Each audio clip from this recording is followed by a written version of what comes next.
So a little laundry list here of virtues that a devotee should cultivate. Ahimsa, number one. I mean, in almost every laundry list like this one is number one with a bullet. Ahimsa. What does ahimsa mean? Non-violence. Non-violence. Why can't I smack them? I really want to. Why not? See, why not?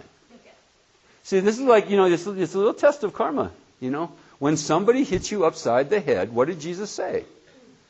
Turn the other cheek. Now, what did you think he meant that like figuratively or literally? Maybe he meant that figuratively. Maybe he meant somehow that if I understood what he was really trying to say, it would mean bomb other people. See, when they bomb your buildings, then you bomb them back. Maybe that's what he really meant by turning the other cheek somehow. So what do we think? Hundreds of years of like just not getting it at all. So you have to figure out, well, why should I turn the other cheek? See? All harm comes from you harming others. All your harm. Anything that happens harmful to you. Ranging from sickness to people smacking you to death itself. To the physical death of the body has come from harming others. Period. That's karma. That's what it means. What goes around comes around. You harm others, harm comes to you. So it's number one for a reason. The religious traditions are in the business of stopping you from harming yourself anymore. See? Of preventing you, teaching you how not to suffer. So, of course, the first thing they're going to say, if they're in the business of teaching you how not to suffer, is don't bring suffering to others. Ahimsa, stop that. Start that. Ahimsa. Stop the himsa. And stop. Himsa means violence, right? Harm. And ahimsa means no more of that. Why? Because it's in your self-interest. You don't want harm coming to you. Don't bring harm to others, period. You don't want people running airplanes into your buildings. Don't bomb them. So by responding with violence to violence, what have you done? You've just perpetuated the causes for more violence to you. That's all. What's crazy? It's just crazy. We're just cosmic masochists. Just wanting not somehow to harm ourselves. We're kind of cosmic masochists in denial. We're cosmic masochists in denial. We're in denial that we're masochists. We don't think that we want to harm ourselves. We don't think that we want pain to come to us. But we do exactly the things that will guarantee that pain will come to us. Exactly.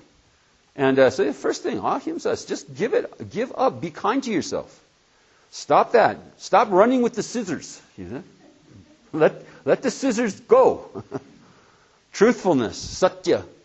Anyone unclear on what truthfulness means? It means telling the truth. Satya. And that means under any circumstances. See? Under any circumstances. It's like, couldn't I just lie a little bit sometimes? Sometimes people get this idea that they're really, really nice and therefore they have to lie. Now, I'm a nice person. And so when somebody comes and says, do you like my new dress? And it's just god-awful. Out of niceness, you should lie and say, no, I really like that dress, when you really hate that dress. So is it okay to lie then? You say, well, do you think Mr. Karma closes his eyes and says, okay, go ahead, you can lie now. I won't register the fact that you didn't tell the truth. See, Mr. Karma doesn't close his eyes like that. Mr. Karma the karma cam is always on, right? Always on. So it registers. You lie, it registers in your consciousness. So what should I do? I'm a nice person. I want to hurt their feelings. They have this god-awful dress. They got it for $4.99 at Penny's on sale. And it looks like crap. What should I say that we like the dress? Well, there's always something nice you can say about the dress. Say something, why, the cut's good. And I like the cut. It looks good on you. Hangs nicely on you. I like the shade of purple of those polka dots, whatever. So there's, never really a good reason to lie. Except for the once in every 4 or 5 lifetime experiences. Once in every 4 or 5. So sometimes, people, when they get to this part of the, kind of teaching, they raise their hand and say, what if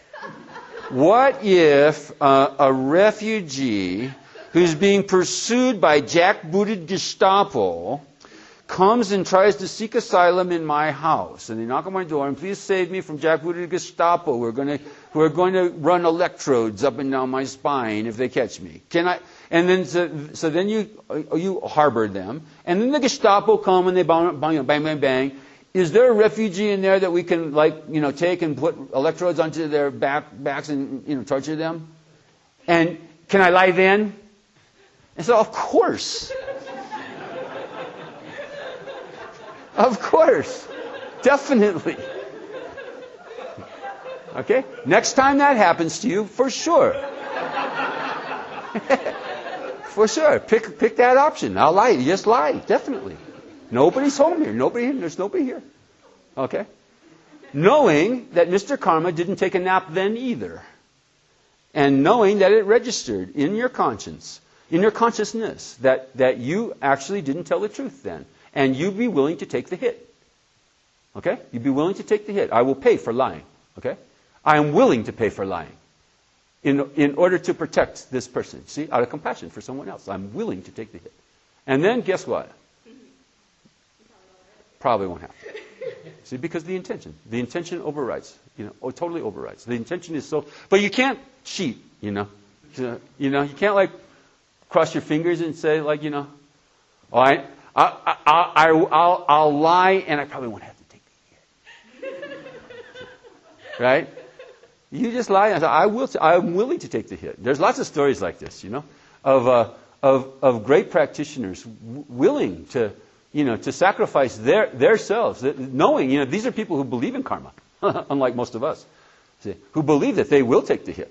They definitely will take the hit. And by out of compassion, they sacrifice their own self-interest for the interest of someone else. And that act in and of itself overrides the karmic hit, you see? But you can't cheat at that. You can't cheat. Jesus was willing to take on the sins of all of us. Remember? That's the Christian doctrine. I'm willing to take on the sins of everybody. I'll take the hit for everyone. And what's the karma of that? See, the willingness to take the hit, the willingness to die for our sins, is the karma of that is he rose again in glory. He beat death. Beat death, you see. And so the willingness, the karma of the willingness to take on the suffering of others, to take the hit of others, is extraordinarily powerful. So, anyway, that's satya. Tell the truth. Purity, shaucha. These laundry lists sound familiar, don't they? Narada Bhakti Sutra. Where have you heard these things before, right? They're in all the texts. You find them all, the same kind of suspects. March out the usual suspects here. Ahimsa, satya. Shaucha means purity. Purity in both physical and mental purity. So physically, don't harm your precious body, right? Regard your body as a temple. Because it is in this body that we could achieve the highest goals.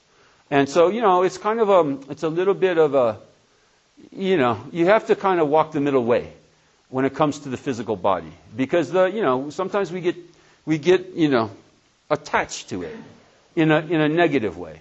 And if you got a problem like that, then, I sort of suggested a meditation that you can do. You remember that one? No one wants to tell you fluids. You can just say fluids. And just, don't talk about that anymore. Yeah, you just imagine, what's on the inside, you see? If you think this is so beautiful, what's on the inside? Geshe Michael used to say, if you think that, you got a problem with the physical body, with the attachment to your body or someone else's body, just do a little and look closely at what it is you're so attached to.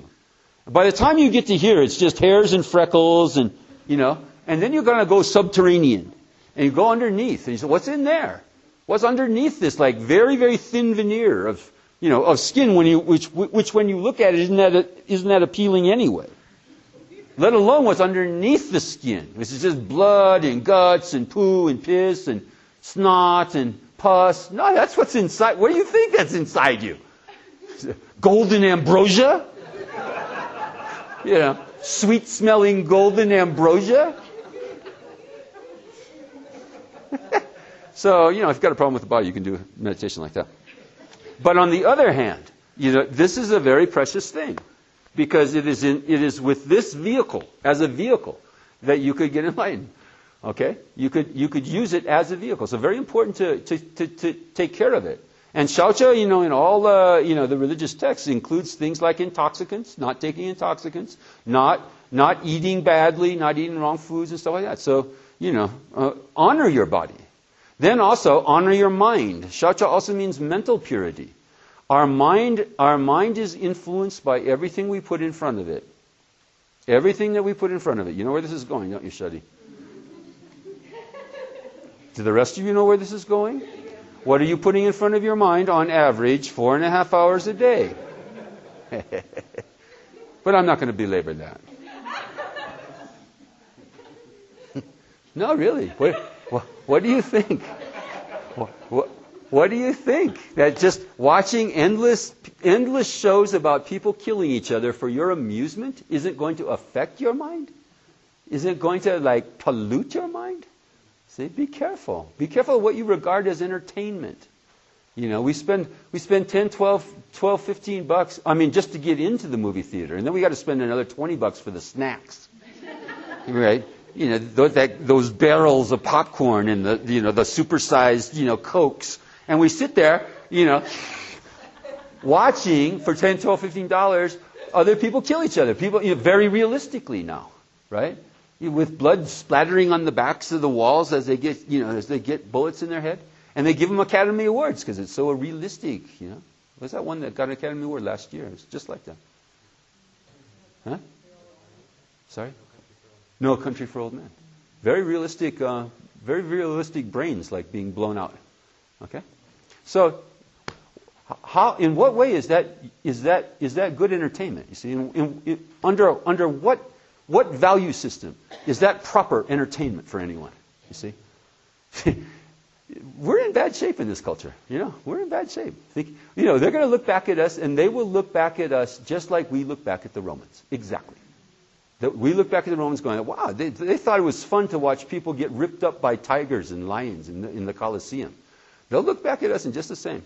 They stuffed their faces watching people getting their brains blown out on the big screen, very realistically.